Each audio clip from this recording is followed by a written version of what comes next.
Assalamualaikum warahmatullahi wabarakatuh. Kami dari kelompok 1 akan membahas mengenai Pancasila menjadi ideologi negara. Saya akan memperkenalkan anggota dari kelompok 1. Pertama, Arya Sandi. Kedua, Dame Elisa Rosmaida. Ketiga, Dini Puspita. 4, Muhammad Lutfi Mukti. 5, Muhammad Fadilah Akbar. 6, Novita Dwi Rahmadani. Pancasila menjadi ideologi negara. Materi pertama akan dibahas oleh saya sendiri mengenai menelusuri konsep dan urgensi Pancasila sebagai ideologi negara. 1. Konsep Pancasila sebagai ideologi negara. Istilah ideologi berasal dari kata idea, yang artinya gagasan, konsep, pengertian dasar, cita-cita, dan logos yang berarti ilmu. Ideologi secara etimologis artinya tentang ide-ide atau ajaran tentang pengertian dasar. Dalam Kamus Besar Bahasa Indonesia, ideologi didefinisikan sebagai kumpulan konsep bersistem yang dijadikan asas pendapat yang memberikan arah dan tujuan untuk kelangsungan hidup. Terdapat beberapa tokoh atau pemikiran Indonesia yang mendefinisikan ideologi. Salah satunya Sastra Prateja. Menurutnya ideologi adalah seperangkat gagasan atau pemikiran yang berorientasi pada tindakan dan diorganisir menjadi suatu sistem yang teratur. Selanjutnya terdapat juga beberapa teori ideologi yang dikemukakan oleh tokoh-tokoh pemikir ideologi sebagai berikut. Pertama, Martin Seligger. Ideologi sebagai sistem kepercayaan. Ideologi adalah sekumpulan kepercayaan dan penolakan yang diungkapkan dalam bentuk pernyataan yang bernilai yang dirancang untuk melayani dasar-dasar permanen yang bersifat relatif bagi sekelompok orang. Selanjutnya, Alvin Gorner, ideologi sebagai proyek nasional. Menurutnya, ideologi merupakan suatu yang memunculkan dari suatu cara baru dalam wacana politis. Wacana tersebut melibatkan otoritas atau tradisi. Gorner juga menyatakan bahwa ideologi harus dipisahkan dari kesadaran mistis dan religius, sebab ideologi itu merupakan suatu tindakan yang didukung oleh nilai-nilai logis dan dibuktikan berdasarkan kepentingan sosial. Dan selanjutnya Paul Hirsch. Menurutnya, ideologi merupakan suatu sistem gagasan politis yang dapat digunakan dalam perhitungan politis. Baik, materi selanjutnya akan dilanjutkan oleh Arya Sandi. Kepadanya disilakan. Ini saya akan menjelaskan beberapa corak ideologi. Yang pertama, seperangkat prinsip dasar sosial politik yang menjadi pegangan kehidupan sosial politik yang diinkorporasikan dalam dokumen resmi negara. Yang kedua, suatu pandangan hidup yang merupakan cara menafsirkan realitas serta mengutamakan nilai tertentu yang mempengaruhi kehidupan sosial, politik, budaya. Yang ketiga, suatu model atau paradigma tentang perubahan sosial yang tidak dinyatakan sebagai ideologi, tapi berfungsi sebagai ideologi. Misalnya adalah ideologi pembangunan. Yang keempat, berbagai aliran pemikiran yang menonjolkan nilai tertentu yang menjadi pedoman gerakan suatu kelompok. Setelah kita memperoleh gambaran dari pemahaman tentang teori-teori, corak ideologi, maka kita perlu mengenali beberapa fungsi ideologi tersebut. Yang pertama adalah fungsi struktur kognitif, yaitu keseluruhan pengetahuan yang dapat menjadi landasan untuk memahami dan menafsirkan dunia, serta kejadian-kejadian di lingkungan sekitarnya. Yang kedua, orientasi dasar, dengan membuka wawasan yang memberikan makna serta menunjukkan tujuan dalam kehidupan manusia. Yang ketiga, norma-norma yang menjadi pedoman dan pegangan bagi seseorang untuk melangkah dan bertindak. Yang keempat, bekal dan jalan bagi seseorang untuk menemukan identitasnya. Yang kelima, kekuatan yang mampu menyemangati dan mendorong seseorang untuk menjalankan kegiatan dan mencapai tujuan. Yang keenam, pendidikan bagi seseorang atau masyarakat untuk memahami, menghayati, serta memualakan tingkah lakunya sesuai dengan orientasi dan norma-norma yang terkandung dalamnya. Untuk mengetahui posisi ideologi Pancasila di antara ideologi besar dunia, maka kita perlu mengenali beberapa jenis ideologi tersebut yang ada di dunia. Yang pertama ada Marxisme-Leninisme, suatu paham yang meletakkan ideologi dalam perspektif evolusi sejarah yang didasarkan pada dua prinsip. Prinsip pertama yaitu penentuan akhir dari perubahan sosial adalah perubahan dari cara produksi. Prinsip kedua, proses perubahan sosial bersifat dialektif. Ideologi yang kedua adalah liberalisme, yaitu suatu paham yang meletakkan ideologi dalam perspektif kebebasan individual. Artinya, kita lebih mengutamakan, ideologi ini lebih mengutamakan hak-hak individu. Ketiga, ada sosialisme, yaitu suatu paham yang meletakkan ideologi dalam perspektif kepentingan masyarakat. Artinya, negara wajib menyejahterakan seluruh masyarakat, atau yang kita kenal dengan konsep welfare states. Yang keempat, ada kapitalisme, yaitu suatu paham yang memberikan kebebasan pada setiap individu untuk menguasai sistem perekonomian dengan kemampuan modal yang ia miliki. 2. Urgensi Pancasila sebagai ideologi negara. Salah satu tantangan yang paling dominan dewasa ini adalah globalisasi. Globalisasi itu merupakan era saling keterhubungan antara masyarakat satu bangsa dengan bangsa lainnya, sehingga masyarakat dunia menjadi lebih terbuka. Menurut sastra Prateja, menenggarai beberapa karakteristik kebudayaan global sebagai berikut. Yang pertama, berbagai bangsa dan kebudayaan menjadi lebih terbuka terhadap pengaruh timbal balik. Yang kedua, pengakuan akan identitas dan keanekaragaman masyarakat dalam berbagai kelompok dengan pluralisme etnis dan religius. Yang ketiga, masyarakat yang memiliki ideologi dan sistem nilai yang berbeda bekerja sama dan bersaing sehingga tidak ada satupun ideologi yang dominan. Yang keempat, kebudayaan global merupakan sesuatu yang khas secara utuh, tetapi tidak bersifat plural dan heterogen. Yang kelima, nilai-nilai hak asasi manusia, kebebasan, demokrasi menjadi nilai-nilai yang dihayati bersama. Berdasarkan karakteristik kebudayaan global tersebut, maka kita perlu menelusuri fase-fase perkembangan globalisasi sebagai bentuk tantangan terhadap ideologi Pancasila. Fase-fase tersebut, yang pertama adalah fase embrio, berlangsung di Eropa dari abad ke-15 sampai ke abad ke-18, dengan munculnya komunitas nasional dan runtuhnya sistem transnasional abad tengah. Fase kedua, fase pertumbuhan, yang meliputi abad ke-18 dengan ciri pergeseran kepada gagasan negara kesatuan, kristalisasi konsep hubungan internasional, standarisasi konsep kewarganegaraan. Fase ketiga adalah fase take-off, yang berlangsung dari 1870 sampai setengah 1920, dan ditandai dengan diterimanya konsep baru tentang negara kebangsaan, identitas dan kepribadian nasional, mulai masuknya negara-negara non-Eropa ke dalam masyarakat internasional. Yang keempat, fase perjuangan hegemoni yang dimulai 1920 sampai dengan pertengahan 1960, yang dinilai dengan meningkatnya konflik internasional dan ideologis, seperti kapitalisme, sosialisme, fasisme, dan nazisme, dan jatuhnya bom atom yang mengubah pikiran tentang masa depan manusia yang diikutinya terbentuknya PBB, Perserikatan Bangsa-Bangsa. Fase berikutnya itu fase ketidakpastian, berlangsung 1960 sampai 1990, ditandai dengan munculnya gagasan dunia ketiga, proliferasi nuklir, konsepsi individu menjadi lebih kompleks, hak-hak kewarganegaraan semakin tegas, berkembangnya media global yang semakin canggih. Fase yang terakhir adalah fase kebudayaan global. Fase ini ditandai oleh perubahan radikal di Eropa Timur dan Uni Soviet, yaitu runtuhnya dominasi komunisme di beberapa negara, berakhirnya Perang Dingin, dan melemahnya konfrontasi ideologi. Akan saya jelaskan. Yang B, alasan diperlukan kajian Pancasila sebagai ideologi negara.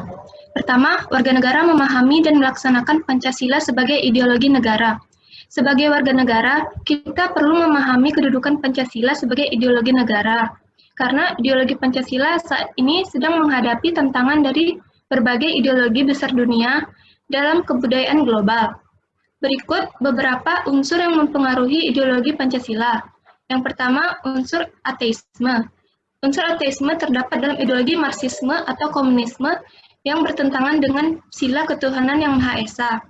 Yang kedua, unsur individualisme dalam liberalisme tidak sesuai dengan prinsip nilai gotong royong dalam sila keadilan sosial bagi seluruh rakyat Indonesia. Yang ketiga, kapitalisme yang memberikan kebebasan individu untuk menguasai sistem perekonomian negara tidak sesuai dengan prinsip ekonomi kerakyatan. Pancasila sebagai ideologi saat ini sedang menghadapi beberapa tantangan besar dari dunia dan juga beberapa tantangan dari sikap dan perilaku kehidupan masyarakat yang menyimpang dari norma-norma masyarakat umum. Tantangan itu contohnya adalah terorisme dan narkoba. 2. Penyelenggara negara memahami dan melaksanakan Pancasila sebagai ideologi negara merupakan kunci penting bagi sistem pemerintahan yang bersih dan berwibawa, sehingga negara juga harus memahami dan melaksanakan Pancasila sebagai ideologi negara secara konsisten. Pelaksanaan ideologi Pancasila merupakan suatu orientasi kehidupan konstitusional, artinya ideologi Pancasila dijabarkan ke dalam berbagai peraturan perundang-undangan. Berikut beberapa unsur penting dalam kedudukan Pancasila sebagai orientasi kehidupan konstitusional. Yang pertama, ketersediaan untuk saling menghargai dan kekasan masing-masing. Artinya, adanya kesepakatan untuk bersama-sama membangun negara Indonesia tanpa diskriminasi, sehingga ideologi Pancasila mampu menutup pintu untuk semua ideologi yang eksklusif yang mau menyeragamkan masyarakat. Yang kedua, aktualisasi ilmu sila Pancasila. Artinya sila-sila dilaksanakan dalam kehidupan bernegara. Seperti sebagai berikut. Yang pertama, dalam sila ketuhanan yang Maha Esa dirumuskan untuk menjamin tidak adanya diskriminasi atas dasar agama, sehingga negara harus menjamin kebebasan beragama dan pluralisme ekspresi keagamaan.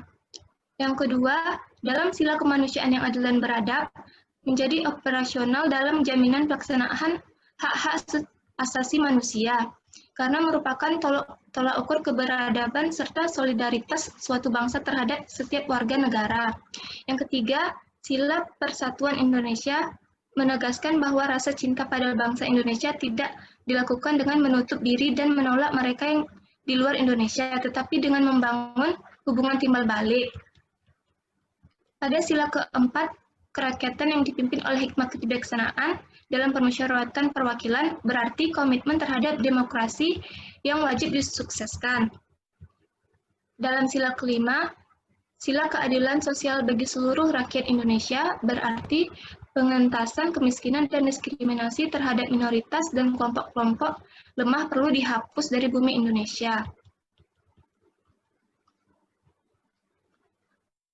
Yaitu tentang menggali sumber historis, sosiologis tentang Pancasila sebagai ideologi negara. Yaitu sumber historis Pancasila sebagai ideologi negara. Kajian ini akan ditelusuri kedudukan Pancasila sebagai para penyelenggara negara yang berkuasa sepanjang sejarah negara Indonesia. A. Masa pemerintahan Presiden Soekarno. Pancasila sangat ditegaskan sebagai pemersatu bangsa. Penegasan ini sering digunakan oleh Soekarno dalam berbagai pidato politiknya dalam kurun waktu 1945 hingga 1960. Namun pada kurun waktu 1960 hingga 1965, Soekarno lebih mementingkan konsep nasionalis, agama, dan komunis sebagai landasan politik bangsa Indonesia. B. Masa pemerintahan Presiden Soeharto. Pancasila dikenal sebagai asas tunggal bagi organisasi politik dan pemerintahan. Ketetapan MPR nomor 2 tahun 1978 menjadi landasan bagi pelaksanaan P4 bagi semua lapisan masyarakat. Akibatnya adalah bahwa Pancasila ditafsirkan sebagai produk Orde Baru. C. Masa pemerintahan Presiden B.J. Habibie. Program P4 yang telah ada dalam masa pemerintahan Soeharto dihapuskan dalam masa pemerintahan Habibie. Pancasila kurang bergema karena pemerintahan Habibie lebih fokus pada masalah politik. D. Masalah pemerintahan Presiden Abdurrahman Wahid tersebut. Masa ini yang lebih dominan adalah kebebasan berpendapat, sehingga perhatian terhadap ideologi negara Pancasila cenderung melemah. E. Masa pemerintahan Presiden. Pancasila sebagai ideologi semakin kehilangan formalitasnya, ditandai dengan tidak dicantumkannya pendidikan Pancasila sebagai mata pelajaran wajib dari tingkat SD hingga perguruan tinggi. F. Masa pemerintahan Presiden Susilo Bambang Yudhoyono. Meskipun Yudhoyono menjabat sebagai presiden 2 periode, namun perhatian terhadap Pancasila juga tidak terlalu bagus. Dapat ditandai dengan belum adanya upaya untuk membentuk suatu lembaga yang berwenang untuk menjaga dan mengawal Pancasila sebagai dasar dan ideologi negara. Yang kedua yaitu sumber sosiologis Pancasila sebagai ideologi. Pancasila sebagai ideologi negara berakar dalam kehidupan masyarakat. Unsur-unsur sosiologis yang membentuk Pancasila sebagai ideologi negara meliputi hal berikut. A. Sila pertama, ditemukan dalam kehidupan beragama masyarakat Indonesia dalam berbagai bentuk kepercayaan keyakinan terhadap kekuatan gaib. Yang kedua, sila kedua ditemukan dalam hal saling menghargai dan menghormati hak orang lain. Sila ketiga dapat ditemukan dalam bentuk solidaritas, rasa setia kawan, rasa cinta tanah air. Sila keempat ditemukan dalam bentuk menghargai pendapat orang lain, musyawarah dalam mengambil keputusan. Sila kelima dalam sikap suka menolong, hidup sederhana, dan tidak sumber politis Pancasila sebagai ideologi negara. Unsur politis yang membentuk Pancasila sebagai ideologi negara meliputi hal sebagai berikut. Sila pertama, Pancasila diwujudkan dalam bentuk semangat toleransi antar umat beragama. Sila kedua, Pancasila diwujudkan hal penghargaan terhadap pelaksanaan hak asasi manusia di Indonesia. Sila ketiga, Pancasila terwujud dalam hal mendahulukan kepentingan bangsa dan negara di atas kepentingan pribadi atau golongan. Sila keempat, Pancasila terwujud dalam mendahulukan pengambilan keputusan berdasarkan musyawarah. Sila kelima, Pancasila diwujudkan dalam bentuk tidak menyalahgunakan kekuasaan. Selanjutnya akan dibahas oleh Muhammad Adil Akbar. D. Membangun argumen dinamika dan tantangan Pancasila sebagai ideologi negara. 1. Argumen tentang dinamika Pancasila sebagai ideologi negara. Pancasila sebagai ideologi salah satu seorang perumus Pancasila. Namun dalam perjalanan pemerintahannya, ideologi Pancasila mengalami pasang surut karena dicampur ideologi Pancasila sebagai ideologi masa pemerintahan Presiden Soeharto diletakkan pada kedudukan yang kuat melalui MPR nomor 2 1978 tentang pemasyarakatan P4, organisasi politik dan organisasi masyarakat. Pada masa era reformasi, Pancasila sebagai ideologi negara mengalami pasang surut dengan ditandai beberapa hal, seperti akan tentang Pancasila bahkan berujung pada hilangnya Pancasila dari kurikulum nasional. Meskipun pada akhirnya timbul kesadaran penyelenggara.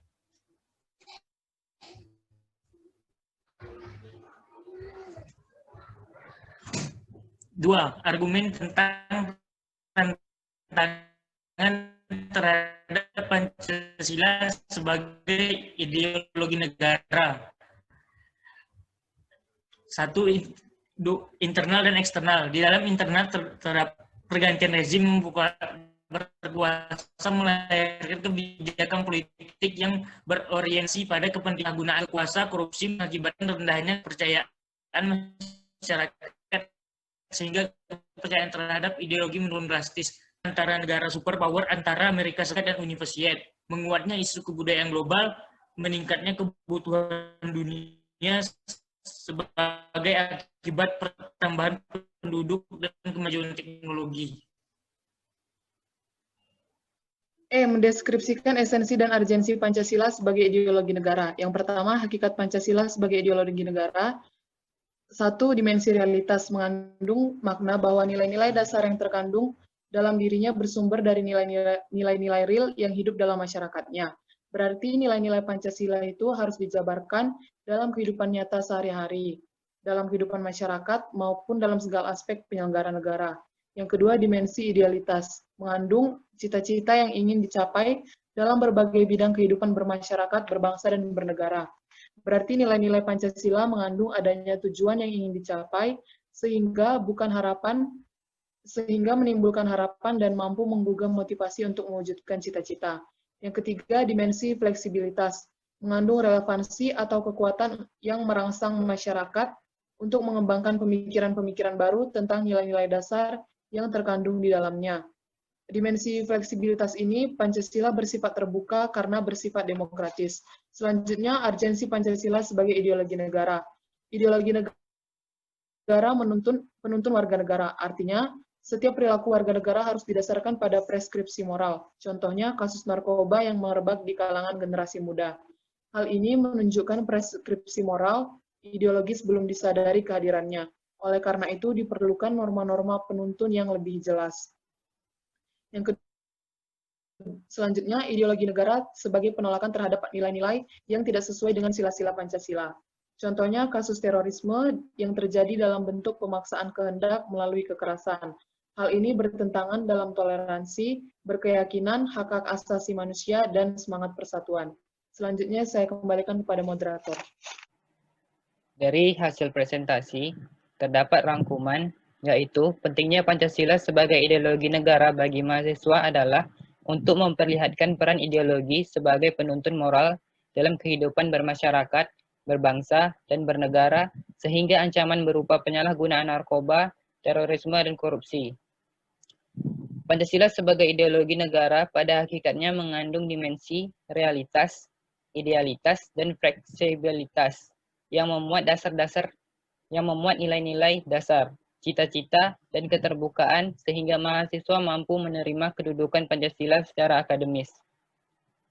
Sekian presentasi dari kelompok kami. Terlebih dan kurang kami mohon maaf. Kami akhiri. Wassalamualaikum warahmatullahi wabarakatuh.